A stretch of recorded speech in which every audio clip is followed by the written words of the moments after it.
ক্ষমতার দাপট দেখাও, কিচ্ছু না, বললে লাশ। মনুষ্যত্ব যার থাকবে না, পশুত্ব যার মধ্যে আসবে, তার কোনো মূল্য আল্লাহর কাছে নাই। আমার বন্ধুগণ, আমি মানুষ, এই মনুষ্যত্ব আমার ভিতরে পয়দা থাকতে হবে। কিন্তু আজকে বনের বাঘকে দেখে যতটুকু না মানুষ ভয় পায়, তার চেয়ে বেশি ভয় পায় মানুষ মানুষকে দেখে। মানুষ এত হিংস্র হায়না হয়ে গেছে। সেই লোকটা সবচেয়ে নিকৃষ্ট যাকে মানুষ দেখে ভয়ে সম্মান করে, আর যখনই আড়ালে যায় তখন কয় খাইয়া ফালামো সুযোগ পাইলে পরে। এরকম লোক আছে না নাই? ক্ষমতার দাপট দেখাও, কিচ্ছু না, বললে লাশ। অতএব সোজা হতে হবে, মরার আগে না মরার পরে? মরার আগে না মরার পরে?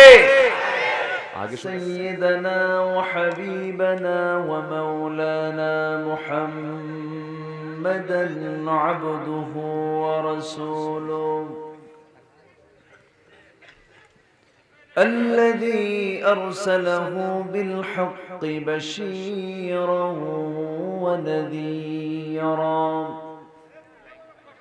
وداعيا إلى الله بإذنه وسراجا وقمرا منيرا فقد قال الله تعالى في كلامه المجيد وفرقانه الحميد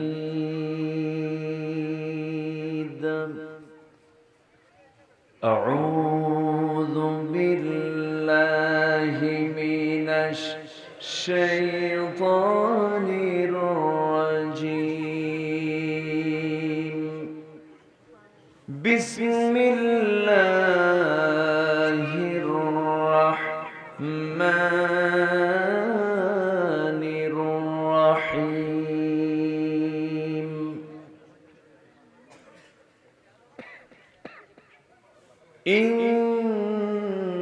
إنا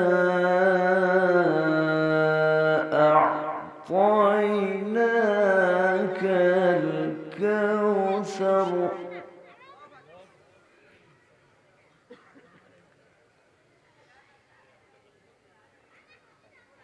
إنا أعطيناك الكوثر فصل لربك وانحر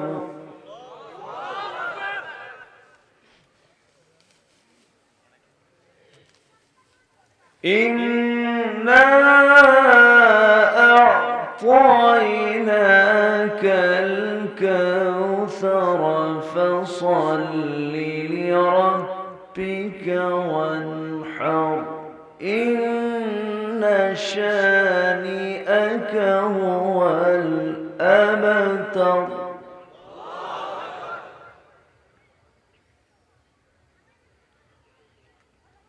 الله أكبر بسم الله الرحمن الرحيم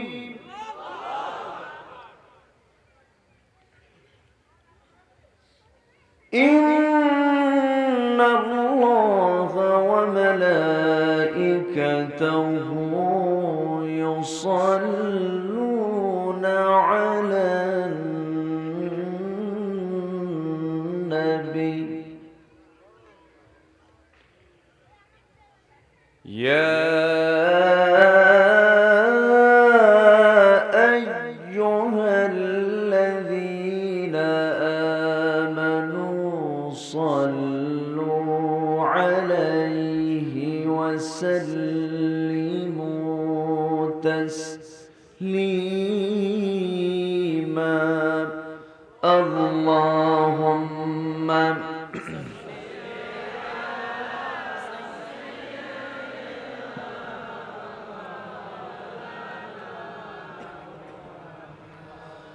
وعلى آل سيدنا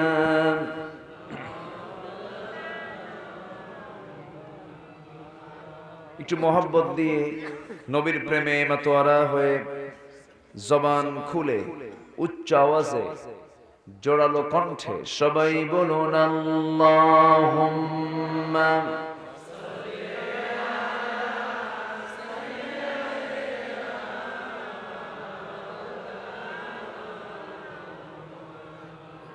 وعلى آل سيدنا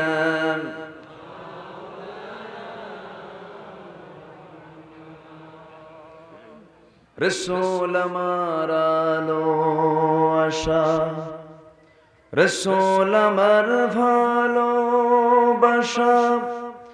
রসুল আমার প্রেম বিরহের মূল আলোচনা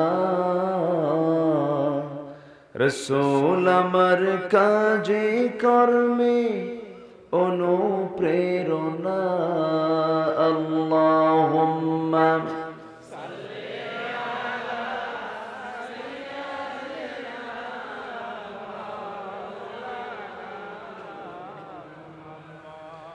وعلى آل سيدنا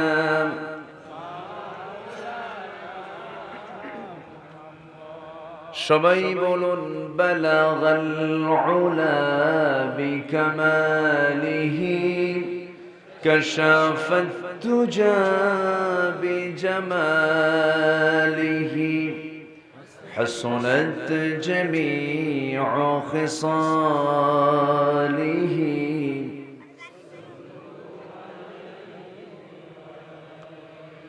سورة يوسف بداري حكمة لقمان الإمام قارئ قرآن باري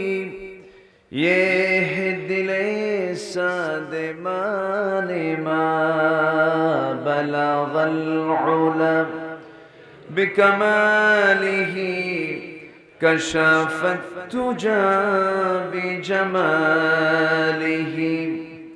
حسنت جميع خصاله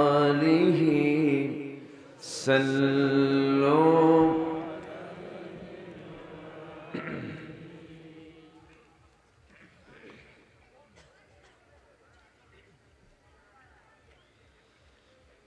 জাতির শ্রেষ্ঠ সন্তান শিক্ষক মণ্ডলী, জাতির বিবেক সাংবাদিকবৃন্দ,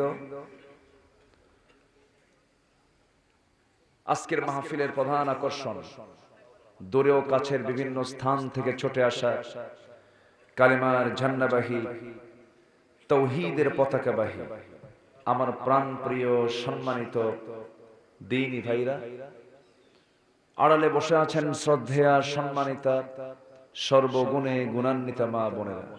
আলোচনার প্রথমেই আনুষ্ঠানিকতার মধ্য দিয়ে আমার পক্ষ থেকে আবারও দিল খোলা হৃদয় নিংড়ানো সালাম, আসসালামু আলাইকুম ওয়া রাহমাতুল্লাহি তাআলা ওয়া বারাকাতুহু। সবাই কেমন আছেন? আমাকেও প্রশ্ন করেছেন, একটু মত বিনিময় হোক। আপনি ভালো, আমিও ভালো, বলি আলহামদুলিল্লাহ। পৃথিবীর সকল সম্পত্তি আমার নামে দলিল হলো, কিন্তু হয়েছে ক্যান্সার। লাভ আছে? কোনো লাভ নেই। সবচেয়ে বড় নিয়ামত হলো সুস্থতা। পৃথিবীতে বেঁচে থাকতেই প্রয়োজন আগে কি? সুস্থতা। অসুস্থ হয়ে দুনিয়াতে বেঁচে থাকে খুব কষ্টে, খুব যন্ত্রণা। এজন্য পাঁচটি অবস্থা আসার পূর্বে পাঁচটি অবস্থার হক আদায় করতে হয়। এর মধ্যে একটি অন্যতম হলো অসুস্থ হওয়ার পূর্বে সুস্থতা, ব্যস্ত হওয়ার পূর্বে অবসরের, বার্ধক্য আসার পূর্বে যৌবনের, মৃত্যু আসার পূর্বে জীবনে। এই হক আদায় করতে বলেছেন মুহাম্মদ সাল্লাল্লাহু আলাইহি ওয়াসাল্লাম। আমরা সুস্থ হয়ে এখানে আসতে পেরেছি, একটা হক আদায় করতে আসছি। কিসের হক? সেটা হলো দ্বীন বোঝার জন্য, কোরআন বোঝার জন্য আমরা জান্নাতের একটি বাগানে হাজিরা দিতে পেরেছি। শুকর আদায় করছি মুহাব্বাতান, সবাই বলে উঠছি আলহামদুলিল্লাহ। আবারও বলছি আলহামদুলিল্লাহ। চিৎকার মেরে বলছি আল্লাহুম্মা إني أسألك الهدى والتقى والعفاف والغنى সবাই বলি আল্লাহুম্মা লাকা আসলামতু ওয়া বিকা আমানতু ওয়া আলাইকা তাওয়াক্কালতু ওয়া ইলাইকা আনাবতু ওয়া বিকা খাসামতু। আমরা আল্লাহ তাআলার শুকর আদায় করে নিলাম। সম্মানিত উপস্থিতি, এই পৃথিবীর এই ক্ষণিকের জীবন, ক্ষণিক সময়, পৃথিবীতে যুগে যুগে আমরা দেখেছি অনেক পাওয়ারফুল মানুষ যাদের একটা কথার ইঙ্গিতে, নখের ইশারায় সবকিছু ওলট পালট হয়ে যেত, কিন্তু সময়ের ব্যবধানে চলে যেতে হয় একই লাইনে। কেউ একটু আগে যায়, কেউ একটু পরে যায়। লাইন কিন্তু দুইটা না, লাইন কয়টা? একটা।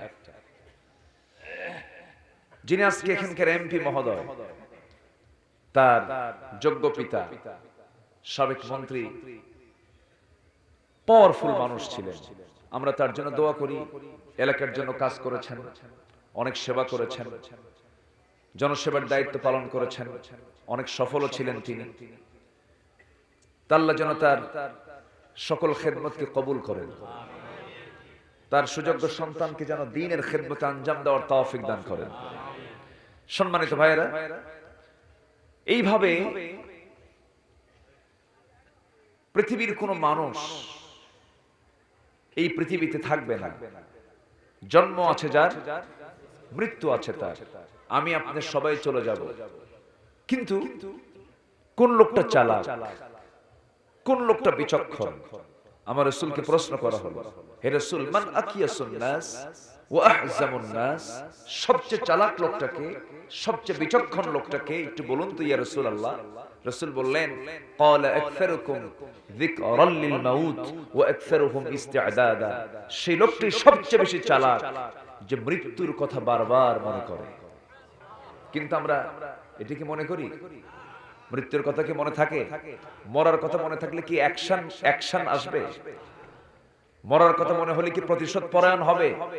মরার কথা মনে হলে কি পাল্টা পাল্টে হামলা মামলা হবে? হবে না, আমরা ভুলে যাই। এইজন্য এগুলো সৃষ্টি হয়। আমাদের চালাক হতে হবে, আসল চালাক। আমাদের সচেতন হতে হবে, আসল সচেতন আমরা হব। জোরে বলি ইনশাআল্লাহ, আর জোরে বলি ইনশাআল্লাহ। সেই একই ধারায় এই পৃথিবীর সেরা মানুষ ছিলেন মুহাম্মদ সাল্লাল্লাহু। তিনি এসেছিলেন দুনিয়াতে বেশি সময় নিয়ে না কম সময় নিয়ে? ওই নির্দিষ্ট যে সময়, সেই সময় নিয়ে এসেছিলেন। কিন্তু তার জীবনটা ব্যর্থ না সফল? তিনি কে? বলুন বলুন, মুহাম্মদুর রাসূলুল্লাহ। তার জীবন আর আমার জীবন একই লাইফ, কিন্তু তিনি সফল কিনা বলেন? 90%, 80%, 70%, 100% সফল হচ্ছেন মুহাম্মদুর রাসূলুল্লাহ। পৃথিবীতে একজন মানুষকে আপনি দেখাতে পারবেন যার জীবনে একটা মিথ্যা কথা নাই? বলতে পারবেন? একজনের মিথ্যা কথা ছিল না, যার জীবনে একটা মিথ্যাও ছিল না। তিনি কে? মুহাম্মদুর রাসূলুল্লাহ।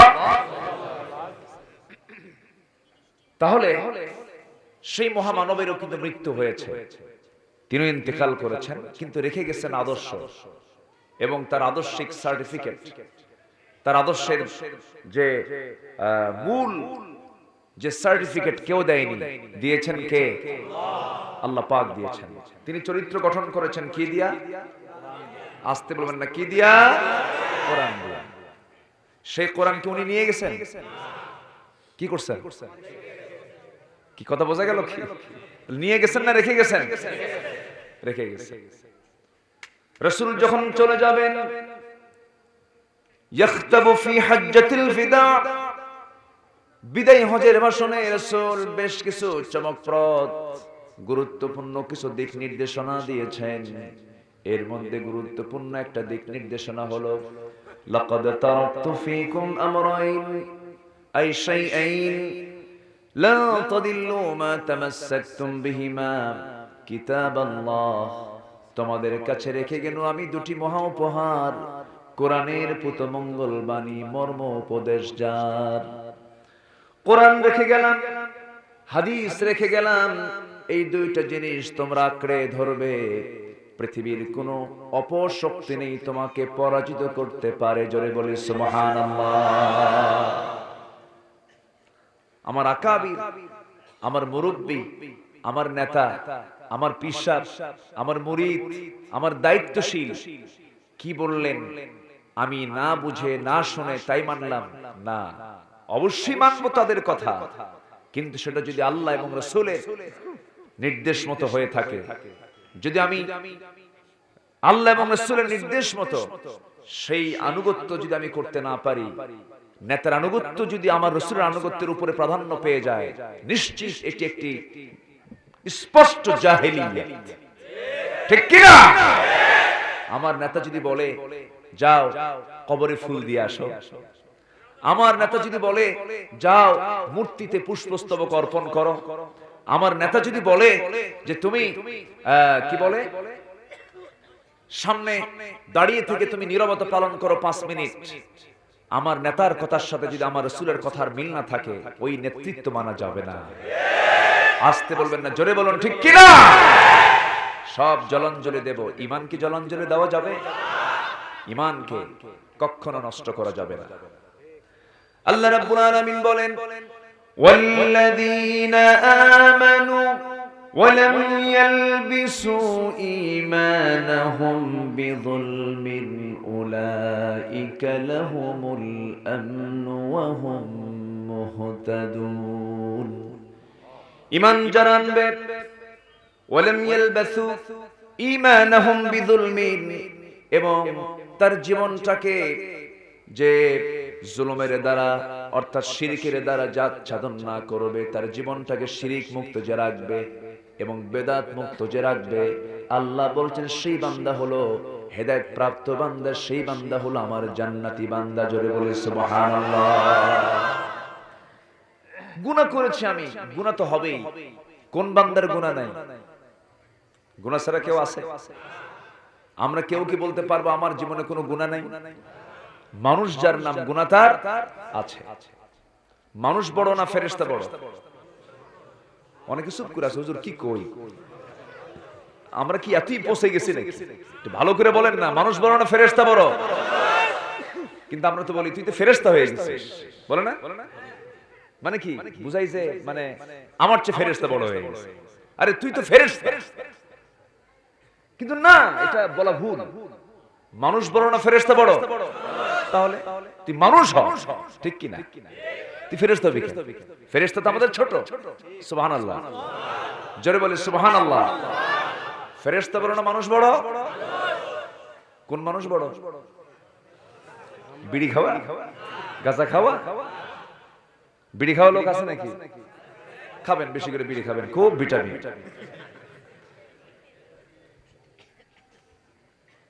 অবশ্যই মানুষের সম্মান বড়। আল্লাহ রাব্বুল আলামিন ফেরেশতাকে দিয়েছেন বিবেক বুদ্ধি, কিন্তু কামনা বাসনা দেন নাই। তাদের বউ আছে নাকি, সম্পদ আছে নাকি, টাকা পয়সা আছে নাকি, গোলা ভরা ধান আছে নাকি, গোয়াল ভরা গরু আছে নাকি, তাদের কোনো কামনা বাসনা নাই, কিন্তু বিবেক বুদ্ধি দিয়েছেন। আবার যত প্রাণীকুল দুনিয়াতে আছে, সমস্ত প্রাণীকুলের মধ্যে কামনা বাসনা আছে, কামনা আছে, যৌন কামনা আছে, কিন্তু তাদের বিবেক বুদ্ধি নাই। প্রাণীর মধ্যে বিবেক বুদ্ধি নাই, কামনা আছে। ফেরেশতার মধ্যে বিবেক বুদ্ধি আছে, কামনা বাসনা নাই, কিন্তু আল্লাহ মানুষকে বিবেক বুদ্ধিও দিয়েছেন, কামনা বাসনাও দিয়েছেন। বিবেক বুদ্ধি খাটায়া কামনা বাসনাকে নিয়ন্ত্রণ করে কোরআনের বৈধ পন্থায় যদি বান্দা জীবন চালায়, সেই বান্দার মর্যাদা ফেরেশতার চাইতে বেশি হয়ে যায়। আর যদি না চালায়, তাহলে তার দামটা কি হয়? আল্লাহ রাব্বুল আলামিন বলেন ওয়ালাকাদ যারা'না লিজাহান্নামা কাসীরাম মিনাল জিন্নি ওয়াল ইনস লাহুম কুলুবুন লা ইয়াফকাহুনা বিহা ولهم أعين لا يبصرون بها ولهم آذان لا يسمعون بها أولئك كالأنعام بل هم أضل أولئك هم الغافلون জোরে বলি আল্লাহু আকবার। ওই সমস্ত মানুষ যদি বিবেক না খাটায়, জ্ঞান বুদ্ধি বিবেক দিয়ে যদি না চলে, কোরআন মাফিক যদি জীবন না চালায়, আল্লাহ বলছেন ওই বান্দার পরিচয় হলো আমার কাছে সে নিকৃষ্ট চতুষ্পদ জন্তু, অথবা তার চেয়েও জঘন্য। এই গালিটা কার গালি? আসতে বলে এই গালিটা কে দিয়েছেন? জানোয়ার, হাইওয়ান। মনুষ্যত্ব যার থাকবে না, পশুত্ব যার মধ্যে আসবে, তার কোনো মূল্য আল্লাহর কাছে নাই। আমার বন্ধুগণ, আমি মানুষ, এই মনুষ্যত্ব আমার ভিতরে পয়দা থাকতে হবে। কিন্তু আজকে বনের বাঘকে দেখে যতটুকু না মানুষ ভয় পায়, তার চেয়ে বেশি ভয় পায় মানুষ মানুষকে দেখে। মানুষ এত হিংস্র হায়না হয়ে গেছে। সেই লোকটা সবচেয়ে নিকৃষ্ট যাকে মানুষ দেখে ভয়ে সম্মান করে, আর যখনই আড়ালে যায় তখন কয় খাইয়া ফালামো সুযোগ পাইলে পরে। এরকম লোক আছে না নাই? ক্ষমতার দাপট দেখাও, কিচ্ছু না, বললে লাশ। অতএব সোজা হতে হবে। মরার আগে না মরার পরে? মরার আগে না মরার পরে? আগে সোজা হতে হবে। সাপ ব্যাংকে ধরেছে, শক্তি কার বেশি, সাপের না ব্যাঙের? সাপের। স্বৈরাচারী কায়দায় সাপ ব্যাংকে ধরতে যাচ্ছে। ব্যাংক বলতেছে, শোনো মামা, তুমিও থাকো আমিও থাকি, তুমিও কীট পতঙ্গ খাও আমিও কীট পতঙ্গ খাই, তো তুমিও যে জায়গায় বসবাস করো আমিও সেই জায়গায় বসবাস করি, তো তুমিও চলো আমিও চলি, তুমি আমারে ধরো না, আমারে ছেড়ে দাও। এই বেটা চুপ কর, আমার পেটে খাবার নাই, তোরে আজকে খাবো। খপ করে তাকে ধরছে। যখন সাপের মুখে যখন ব্যাঙ ওঠে, তখন অবস্থাটা এমন হয়, ব্যাঙ বাঁচার জন্য একটা আওয়াজ করে, একটা আওয়াজ হয় না?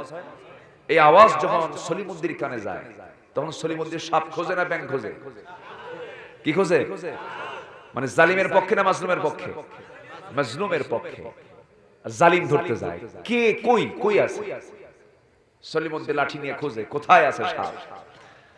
সাপ তো ব্যাঙ খেতে ব্যস্ত। পিছন দিক থেকে এসে সাপ সলিমুদ্দিন এসে মেরে দিয়েছে তার গ্রীবায়, তার ঘাড় যেতে একদম বসায় দিছে একখান বাড়ি। এক বাড়িতে মুখের ভিতরে ছিল হলো ব্যাঙ, লাফ মেরে সামনে এক ঝাঁপ মেরে সামনের দিকে তাকায় আছে। আরেকটা পিছন মারছে যখন, তখন সোজা হয়ে গেছে। এখন ব্যাঙ বলে, মামা আমি তো তোমার সোজা হইতে কইছিলাম। সোজা তো হইলাম মামা, কিন্তু মরার পরে।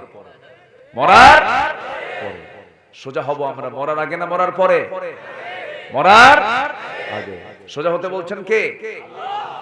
আল্লাহ বলছেন, শোনো, মুসলমান না হয়ে মরো না, ইসলাম না মেনে মরো না। ইসলাম ছাড়া সব বাঁকা না সোজা? ইসলাম ছাড়া সব বাঁকা না সোজা? সব বাঁকা। ইসলাম ছাড়া দুনিয়াতে যা কিছু আছে সব বাঁকা। আল্লাহ রাব্বুল আলামিন সেজন্য বলছেন, ইয়া আইয়ুহাল্লাযীনা আমানু তাকুল্লাহ হাক্কা তুকাতিহি ওয়া লা তামুতুন্না ইল্লা ওয়া আনতুম মুসলিমুন। জোরে বলি আল্লাহু আকবার।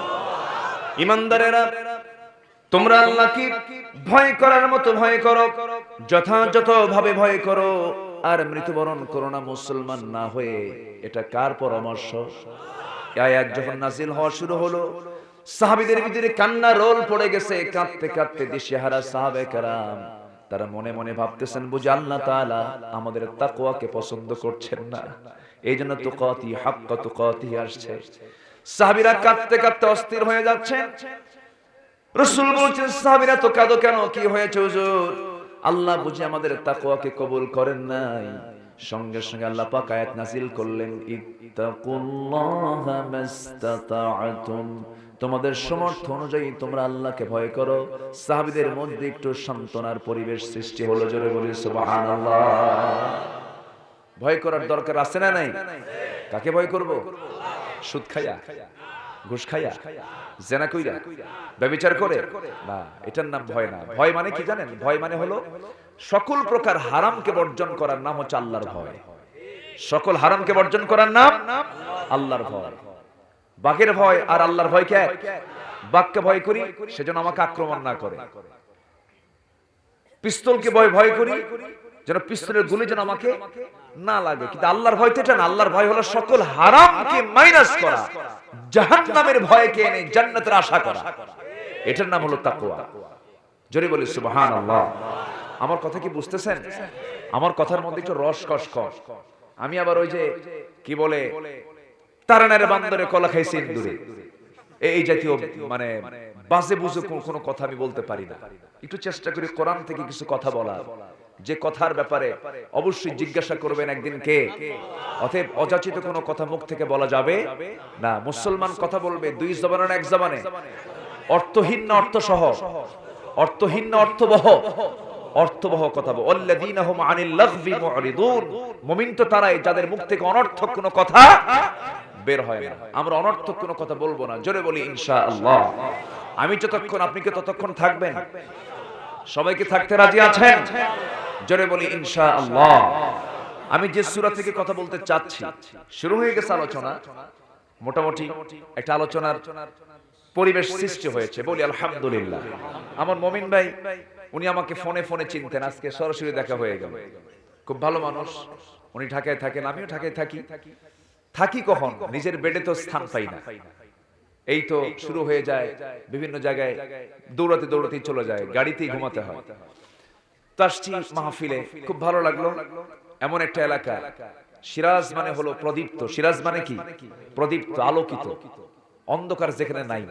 যেরকম সুবহানাল্লাহ। ও সিরাজাম মুনিরা, তাই না? ও সিরাজাম মুনিরা, মানে আপনার জেলার নাম হলো কোরআন শরীফের আয়াত। একটু আস্তে করেন সুবহানাল্লাহ। নারায়ণগঞ্জ না, কথা বোঝেন নাই? সিরাজগঞ্জ, তারপর মানিকগঞ্জ না, নরসিংদী না, ময়মনসিংহ না, গুরুদাস না, সিরাজগঞ্জ। বলি আলহামদুলিল্লাহ। তো পটলের সঙ্গে কি যেন আছে, গোবিন্দ পটল না? আচ্ছা, পটলটা কি গোবিন্দের না আল্লাহ? পটল কার? পটল খেতে মজা আছে না নাই? এক মন্ত্রীর নাম ছিল ফজলুর রহমান পটল। কি নাম ছিল? ছিল না? নাটোরের, বেচারা মারা গেছে। তো ওনাকে প্রশ্ন করা হয়েছিল ওখানে একটা মাহফিলে, আপনার নাম পটল হলো কেন? হুজুর পটল খাইছি তো খুব, সেজন্য পটল। তো এলাকার মানুষ মনে হয় পটলকে খুব পছন্দ করে না নাকি? পটল ভালো, পটল ভালো একটা সবজি। আল্লাহ তো এই বরকত কে দিয়েছেন? আমরা কি পটলের প্রশংসা করবো না আল্লাহর প্রশংসা করব? পটল দিয়েছেন কে? প্রশংসা হবে কার? আল্লাহ তাআলা। খুব সুন্দর, আলহামদুলিল্লাহ।